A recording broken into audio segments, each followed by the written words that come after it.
जैसा कि आप सभी लोग जानते हैं कि किसी भी नियम और कानून को बनाने के लिए या किसी भी दवा, जैसे अभी इस समय चल रहा है कोविड-19 का मामला, तो किसी भी वैक्सीन को बनाने के लिए थोड़े समय की आवश्यकता नहीं होती, काफ़ी लंबे समय की आवश्यकता होती है। कि अगर जैसे किसी नियम और कानून को लागू करना है तो उसे एक लंबी प्रक्रिया से गुजरना होता है कि जनता के बीच में कैसे उस नियम को लागू करना है, क्या उसके प्रभाव होंगे, कैसे क्या होगा। तो इन्हीं सब प्रक्रियाओं के तहत भी हमारे संविधान का जो विकास हुआ, हमारा संविधान का जो बनकर हमारा संविधान तैयार हुआ, इन्हीं सब चीज़ों को लेकर हुआ। जब ब्रिटिश गवर्नमेंट आती है उसके बाद नए नए अपने नियम और कानून लागू करती है धीरे धीरे। तो जब ब्रिटिश गवर्नमेंट का आता है संवैधानिक विकास के क्रम में, जहाँ से उल्लेख करना आवश्यक है, तो 1773 का रेगुलेटिंग एक्ट एक नियम और कानून बना के वहाँ से प्रशासन करने की प्रक्रिया की शुरुआत होती है ब्रिटिश गवर्नमेंट के द्वारा भारत में। तो 1773 का जो रेगुलेटिंग एक्ट आता है हमारा, उसके कई मायने रहते हैं। हमारे जो संविधान का निर्माण होता है, जो प्रक्रिया रहती है, कैसे क्या कौन सी व्यवस्था की जाएगी, वो इन्हीं सब चीज़ों से धीरे धीरे करके हमारे संविधान में उन चीज़ों को सम्मिलित किया गया। तो चलिए हम देखते हैं। तो हम आपको यहाँ एक चीज़ बता देना चाहते हैं कि इस सभी एग्ज़ाम के लिए इम्पॉर्टेंट है, चाहे कोई भी कम्पिटिटिव एग्ज़ाम हो, सभी एग्ज़ाम के लिए आवश्यक है, महत्वपूर्ण है, सभी एग्ज़ाम में पूछा जाता है। तो पहला जो रेगुलेटिंग एक्ट है 1773 का रेगुलेटिंग एक्ट, इसमें क्या किया गया था? 1773 के रेगुलेटिंग एक्ट में इसका संवैधानिक महत्व क्या था? संवैधानिक महत्व यह था कि कंपनी के कार्य को नियमित एवं नियंत्रित करने के लिए, कंपनी के कार्य को नियमित एवं नियंत्रित करने के लिए ये लाया गया 1773 का रेगुलेटिंग एक्ट। और इसमें क्या किया गया? प्रशासनिक एवं राजनीतिक कार्य को मान्यता दी गई। कौन से? प्रशासनिक एवं राजनीतिक कार्य को मान्यता प्रदान की गई ईस्ट इंडिया कंपनी के, और यहीं से केंद्रीय प्रशासन की नींव का शुभारंभ होता है। फिर इसकी विशेषता को देख लेते हैं कि 1773 के रेगुलेटिंग एक्ट में क्या महत्वपूर्ण बदलाव किए गए जो एग्जाम में पूछे जा सकते हैं। तो पहला बदलाव था कि बंगाल का गवर्नर जनरल, अभी तक केवल गवर्नर होते थे, हर जगह के गवर्नर होते थे, लेकिन अब क्या किया गया कि बंगाल का गवर्नर जनरल नियुक्त किया गया। किसे नियुक्त किया गया पहला गवर्नर जनरल बंगाल का? तो लॉर्ड वारेन हेस्टिंग्स जो आपके थे, ये बंगाल के प्रथम गवर्नर जनरल बनाए गए।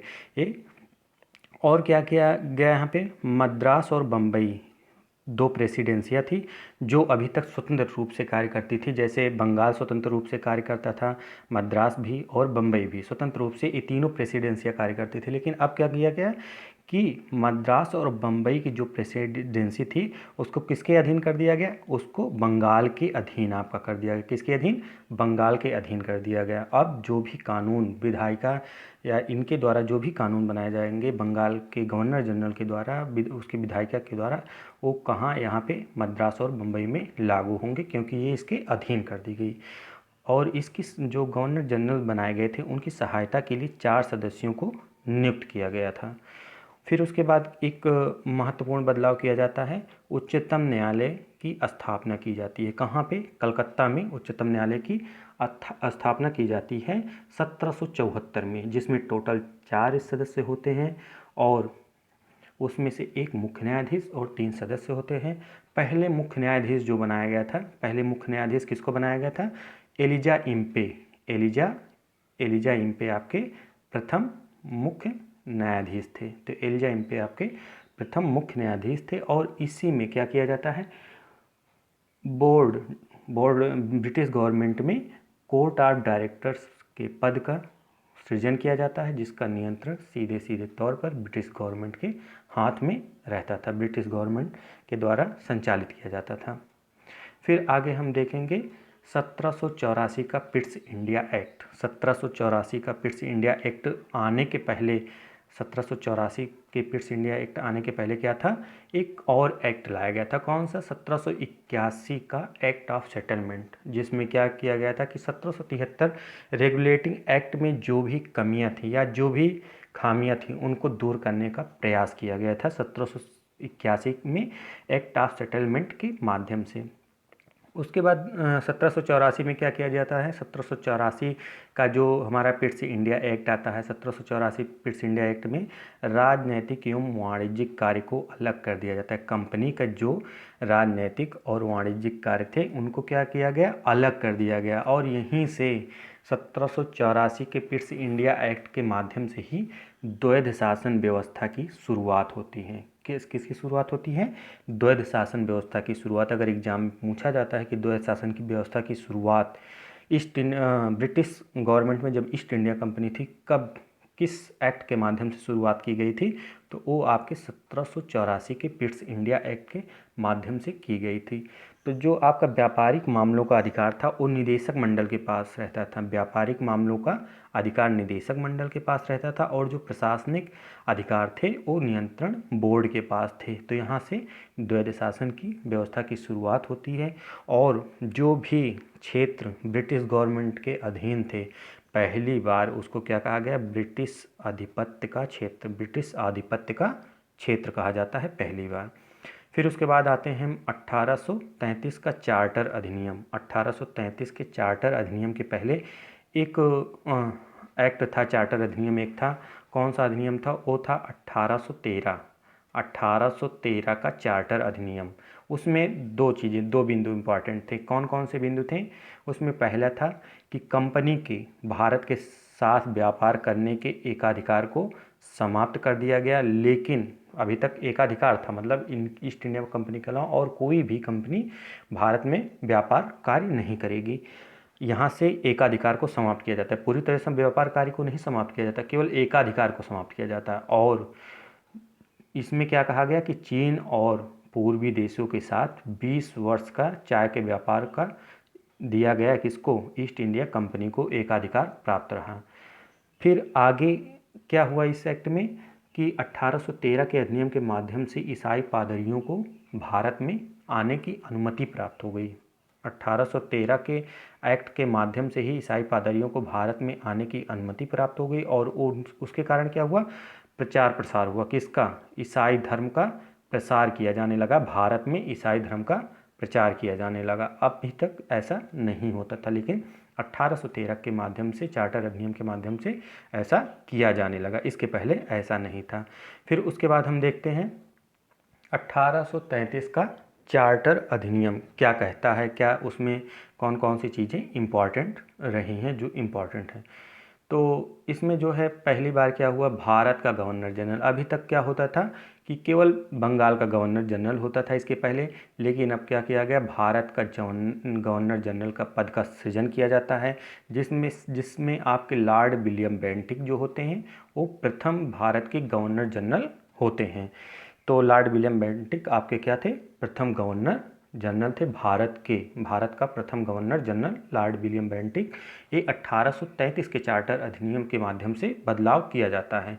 और यहाँ पे पहले क्या था कि 1833 के पहले जो भी नियम कानून बनाए जाते थे उनको किस नाम से जाना जाता था, नियामक कानून के नाम से जाना जाता था। लेकिन अब उसे किस नाम से जाना जाने लगा, अधिनियम के नाम से जाना लगा।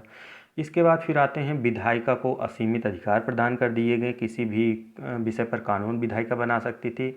और यहीं पे 1833 में सिविल सेवक भर्ती, खुली भर्ती का आयोजन किया जाने का प्रस्ताव किया गया, लेकिन विरोध के चलते उसको समाप्त कर दिया जाता है। ये इम्पॉर्टेंट नहीं है ये चीज़। तो यहाँ पे एक चीज़ और इम्पॉर्टेंट है, कंपनी के वाणिज्यिक कार्य यहाँ पे समाप्त कर दिए जाते हैं। भारत में जो था कंपनी के वाणिज्यिक कार्य बिल्कुल पूरी तरीके से समाप्त कर दिए जाते हैं, कंपनी के वाणिज्यिक कार्य को समाप्त कर दिया जाता था। ये था 1833 का चार्टर अधिनियम। फिर हम आते हैं आपके 1853 का चार्टर अधिनियम, जिसमें क्या था, गवर्नर के लिए नई विधान परिषद का गठन किया जाता है। और यहाँ पे क्या होता है, सिविल सेवा भर्ती, जो सिविल सेवा भर्ती थी, ओपन भर्ती, खुली भर्ती का यहाँ से आयोजन किया जाने लगा। इसमें भारतीयों को सम्मिलित होने की अनुमति प्राप्त हो गई और इसी की समीक्षा के लिए मैकाले समिति का गठन किया गया था। तो सिविल सेवक भर्ती के लिए ही मैकाले समिति का गठन किया गया था 1854 में। यहीं पे क्या होता है, केंद्रीय विधान परिषद में स्थानीय प्रतिनिधित्व जो था वो बढ़ाया गया, स्थानीय प्रतिनिधित्व बढ़ाया गया, जिसमें टोटल क्या होते थे, गवर्नर जनरल की कार्यपालिका में टोटल होते थे 6 सदस्य, जिसमें से 4 सदस्यों का चुनाव होता था। बंगाल, मद्रास और बम्बई, आगरा के माध्यम से, बंगाल, मद्रास और बम्बई के माध्यम से उनका चुनाव किया जाने लगा। वहाँ पे जो स्थानीय प्रांत की सरकारें थी उनके माध्यम से इनका चुनाव, 4 सदस्यों का चुनाव किया जाने लगा। फिर उसके बाद हम आगे चलते हैं। आपका आता है 1858 का भारत शासन अधिनियम। 1858 का भारत शासन अधिनियम आता है।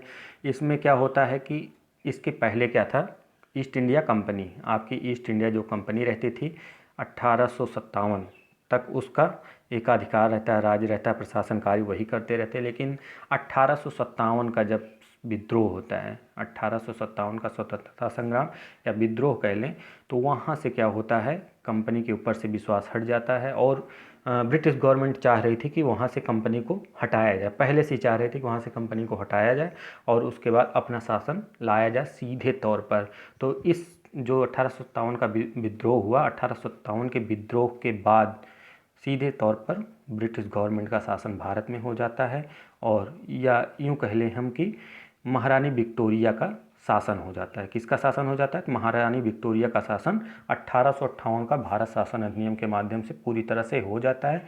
और यहाँ पे एक चीज़ और बदलाव किया जाता था, अभी तक भारत के गवर्नर जनरल हुआ करते थे, लेकिन यहाँ पे एक चेंज किया जाता है, संशोधन किया जाता है। उस पद का नाम को क्या कर दिया जाता है, भारत का वायसराय। तो भारत का वायसराय जो पद का संशोधन किया जाता है, चेंज किया जाता है, वो किया जाता है 1858 के भारत शासन अधिनियम के माध्यम से।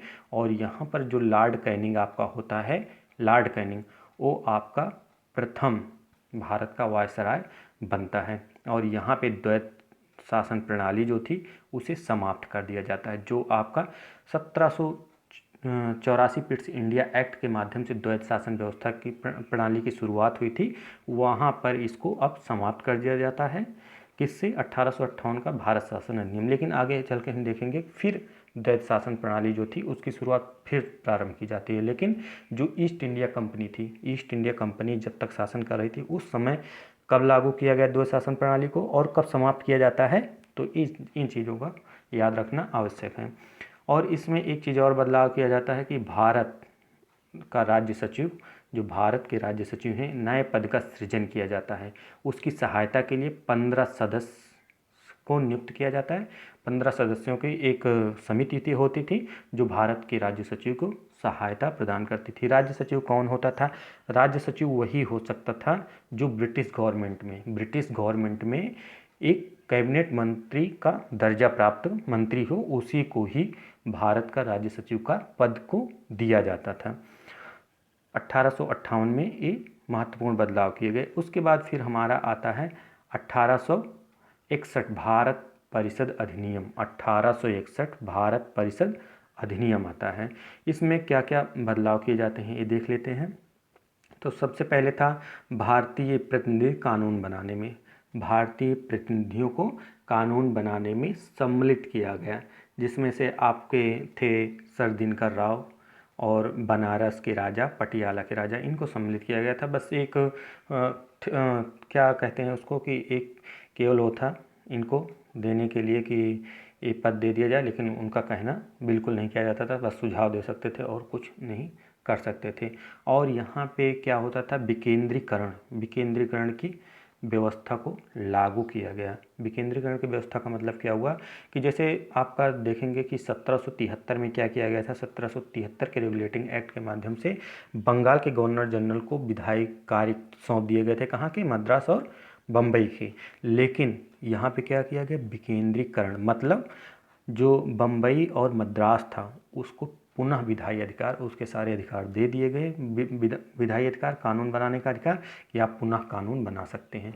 विकेंद्रीकरण का एक हम यहाँ से देख सकते हैं, जैसे आपकी पंचायती राज व्यवस्था है। पंचायती राज व्यवस्था क्या है, एक विकेंद्रीकरण का उदाहरण है कि सीधा एक व्यक्ति के हाथों में शासन न होके कुछ लोगों में बांटा होता है, तो वही विकेंद्रीकरण होता है। तो विकेंद्रीकरण का जो शुरुआत होती है तो बाद में होती है, पहले भी हुई थी काफ़ी पहले, लेकिन यहाँ पे जो विकेंद्रीकरण की प्रक्रिया थी उसको प्रारंभ किया गया। मुंबई, बम्बई और मद्रास को अधिकार दे दिया गया। और अध्यादेश को यहाँ पे लागू करने की व्यवस्था की गई, जिसे वायसराय अध्यादेश लागू कर सकता था 6 माह के लिए। जैसे अभी अध्यादेश जारी किया जाता है तो बिना काउंसिल के संस्तुति की, मतलब जो काउंसिल थी, जो समिति थी, उसकी बिना अनुमति के ही अध्यादेश को लागू कर सकता था कौन? भारत का वायसराय जो था। फिर इसके बाद देखते हैं 1892 का अधिनियम। 1892 का अधिनियम जो हमारा था उसमें क्या था? केंद्रीय और प्रांतीय विधान परिषद में गैर सरकारी सदस्यों की संख्या में वृद्धि कर दी जाती है, ये था आपका। और बजट पर बहस करने को अधिकार मिल जाता है। किसको? जो भारतीय उसमें सम्मिलित थे उनको बजट पर बहस करने का अधिकार मिल जाता है। तो ये इतना था, इसमें ज़्यादा उतना इम्पोर्टेंट नहीं है। फिर उसके बाद हम देखते हैं हमारा कौन था? इसमें था 1800 के बाद, 1892 के बाद 1909 का अधिनियम आ जाता है। किसका? 1909 का अधिनियम, जिससे हम मार्ले मिंटो सुधार के नाम से भी जाने जाते थे। मार्ले मिंटो सुधार के नाम से जाना जाता था, जिसमें आपके मार्ले क्या थे? भारत सचिव थे, और मिंटो जो थे वो भारत के वायसराय थे। और इसमें क्या किया जाता है? जो केंद्रीय विधान परिषद की सदस्य संख्या पहले 16 थी, उसे 16 से 60 कर दिया गया सीधे तौर पर।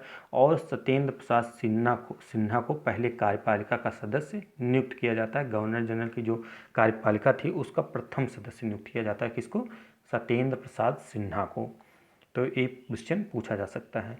और यहाँ पे एक चीज़ और बदलाव किया जाता है, सांप्रदायिक निर्वाचन की व्यवस्था को लागू किया जाता है। सांप्रदायिक निर्वाचन का मतलब क्या हुआ कि जो मुस्लिम लोग थे, मुस्लिम लोग उस समय थे, उनको क्या किया गया ब्रिटिश गवर्नमेंट के द्वारा कि अगर कोई मुस्लिम कैंडिडेट खड़ा होता है, चुनाव में भाग लेता है, तो उसको केवल और केवल मुस्लिम ही वोट कर सकते हैं। मुस्लिम के अलावा और कोई भी धर्म या जाति के लोग उसे वोट नहीं कर सकते हैं। तो केवल मुस्लिम समाज के जो लोग थे वही वोट कर सकते थे उस व्यक्ति को। तो यहाँ पे सांप्रदायिक निर्वाचन की व्यवस्था का शुभारंभ किया जाता है ब्रिटिश गवर्नमेंट के द्वारा 1909 अधिनियम के माध्यम से, या मार्ले मिंटो सुधार के माध्यम से प्रस्तुत किया जाता है सांप्रदायिक निर्वाचन। और आगे भी हम चल के देखेंगे कि जो सांप्रदायिक निर्वाचन है इसको और काफ़ी हद तक विस्तृत किया जाता है और जातियों में, धर्मों में, तो उसको हम देखेंगे। इसके बाद आता है हमारा भारत शासन अधिनियम 1919। भारत शासन अधिनियम 1919 आता है, जो ये भी इम्पोर्टेंट है। इसमें क्या इम्पोर्टेंट है? इसमें पहली बार केंद्रीय एवं प्रांतीय सूची जो विधि थी उसको बनाने का अधिकार दिया गया। मतलब केंद्र की सूची पर बना सकता था केंद्र कानून, और प्रांत की सूची पे प्रांत थे वो कानून बनाने का उनको अधिकार दिया गया। यहाँ पे भी, यहाँ जो मैंने पहले कहा था कि द्वैध शासन व्यवस्था की शुरुआत की जाएगी, तो यहाँ पे द्वैध शासन व्यवस्था की शुरुआत की जाती है। द्विसदनीय व्यवस्था, प्रत्यक्ष निर्वाचन इसमें सम्मिलित किया गया था। और यहाँ पे सांप्रदायिक निर्वाचन में वृद्धि की जाती है। सांप्रदायिक निर्वाचन में वृद्धि का मतलब क्या होता है कि यहाँ पे सिख, ईसाई और यूरोपीय मूल के जो लोग थे उनको भी, अगर वो चुनाव में खड़े होते हैं तो उनको केवल उन्हीं के लोग ही वोट कर सकते थे और दूसरे लोग वोट नहीं कर सकते थे। और यहाँ पे वोट का माध्यम कैसा था? अभी की तरह नहीं था कि जैसा अभी है कि सभी लोग जो 18 वर्ष के आगे हैं वो सभी लोग वोट में भाग ले सकते थे। ऐसा उस टाइम पे नहीं था। केवल कैसा था कि संपत्ति, जिनके पास काफ़ी संपत्ति होती थी, जो लोग कर देते थे, और जो लोग काफ़ी शिक्षित थे, उन लोगों को केवल मतदान करने का अधिकार था और किसी को अधिकार नहीं था। यहाँ पे पहली बार 1919 के अधिनियम के माध्यम से ही पहली बार लंदन में भारत का उच्चायुक्त कार्यालय खोला जाता है। और इसमें एक चीज़ और बदलाव किया जाता है कि जो आपका यूपीएससी है, यूपीएससी का गठन किया जाता है। पहली बार यूपीएससी का गठन किया जाता है। कैसे? 1926 में केंद्रीय लोक सेवा आयोग का गठन किया जाता है। केंद्रीय एवं राज्य बजट अलग अलग यहाँ पे कर दिया जाता है। और वायसराय की कार्यकारी परिषद में टोटल 6 सदस्य होते थे, जिसमें 3 भारतीय नियुक्त होते थे या उनको चुना जाता था। और जब 1919 का अधिनियम पारित हुआ, उसको लागू किया गया, तो उसके बाद ये कहा गया था कि इसको समझने के लिए क्या ये सही है कि नहीं सही है, उसके लिए एक 10 वर्ष बाद एक कमीशन की नियुक्ति की जाएगी जो ये जांचेगा कि ये सही है कि नहीं, भारतीयों पर लागू हो रहा है कि नहीं लागू हो रहा है, कहीं कुछ गलत तो नहीं है। उसके लिए साइमन कमीशन आयोग की नियुक्ति की जाती है कि आना था उसको 1929 में, लेकिन वो पहले कितने पहले आ जाता है, 2 वर्ष पहले ही आ जाता है 1927 में, जिसका भारी विरोध का सामना भी करना पड़ा था। क्यों करना पड़ा था? क्योंकि साइमन कमीशन में जो टोटल 7 सदस्यीय साइमन कमीशन था उसमें केवल और केवल एक भी भारतीय नहीं था, इसीलिए इसका काफ़ी व्यापक तौर पर विरोध किया जाता है, लेकिन उसको दरकिनार कर दिया जाता है। और इसमें से जो भी सुधार को लागू करने के लिए संस्तुति की जाती है उसको आपके 1935, जो आपका 1935 आया था भारत शासन अधिनियम 1935, उसमें इसके सुधारों को लागू भी किया जाता है। और एक चीज़ यहाँ पे था कि 1932 में सांप्रदायिक अवार्ड की घोषणा की जाती है। किसके द्वारा? उस समय वहाँ के प्रधानमंत्री थे मैकडोनाल्ड के द्वारा एक सांप्रदायिक अवार्ड की घोषणा की जाती है 1932 में, जिसमें क्या किया जाता है, दलित वर्ग के लोग जो हैं, दलित वर्ग, उनको भी सांप्रदायिक निर्वाचन के आधार पर बांटा गया। मतलब दलित व्यक्ति कोई खड़ा होता था, केवल उसे दलित आधार पर ही दलित व्यक्ति ही वोट कर सकता और कोई नहीं कर सकता। तो इसको लेकर गांधी जी ने अनशन किया था। कहाँ पे किया था? यरवदा जेल में। उस समय गांधी जी यरवदा जेल में थे, उन्होंने भूख हड़ताल की। उसके बाद क्या हुआ कि गांधी और अंबेडकर के मध्य एक समझौता होता है, जिसे हम पूना पैक्ट या पूना समझौता के नाम से जानते हैं। तो वो समझौता हुआ था गांधी और अंबेडकर के मध्य। तो उसके बाद क्या किया गया कि इस जो नियम लगाया गया था सांप्रदायिक अवार्ड का, उसको हटा दिया गया और फिर उनको क्या किया गया, दलित लोग जो थे उनको सीटों में आरक्षण दिया गया कि कुछ जगह वो खड़े हो सकते हैं चुनाव के लिए, जहाँ पे और कोई जाति के लोग नहीं खड़े हो सकते। एक नियम आज भी लागू है। आप देखेंगे कि एससी के लिए और एसटी के लिए कहीं कहीं पे सीटें जो हैं आरक्षित की जाती हैं। वहाँ पे आप केवल एससी या एसटी कैटेगरी का जो व्यक्ति होगा वही वोट में चुनाव में खड़ा हो सकता है और कोई नहीं खड़ा हो सकता, किसी भी जाति का व्यक्ति। फिर आगे है आपका भारत शासन अधिनियम 1935। भारत शासन अधिनियम 1935, इसमें जो चीज़ें इंपॉर्टेंट हैं उसके बारे में हम आपको बताएंगे। तो इसमें क्या था, भारत शासन अधिनियम 1935 में 321 टोटल धाराएं थी और 10 अनुसूचियां थी। 321 धारा और 10 अनुसूचियां आपकी टोटल इसमें थी। अखिल भारतीय संघ की स्थापना की जाती है पहली बार।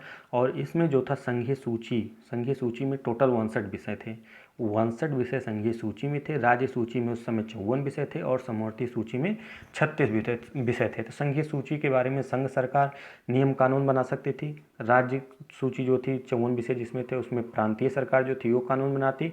और समवर्ती सूची में कौन कानून बनाता? दोनों सरकारें कानून बना सकती थी।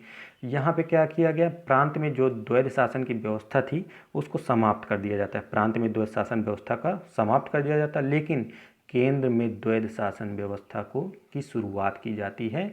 तो यहाँ पे केंद्र में द्वैध शासन की व्यवस्था को लागू किया गया। इस चीज़ में गलती मत कीजिएगा कि प्रांत में द्वैध शासन व्यवस्था कब शुरुआत हुई और केंद्र में, तो इस चीज़ का याद रखना। रिजर्व बैंक की स्थापना की जाती है 1935 में ही। आपके रिजर्व बैंक की स्थापना की गई और यहीं पे संघीय न्यायालय जो आपका सुप्रीम कोर्ट है 1937 में, इसकी भी स्थापना की जाती है।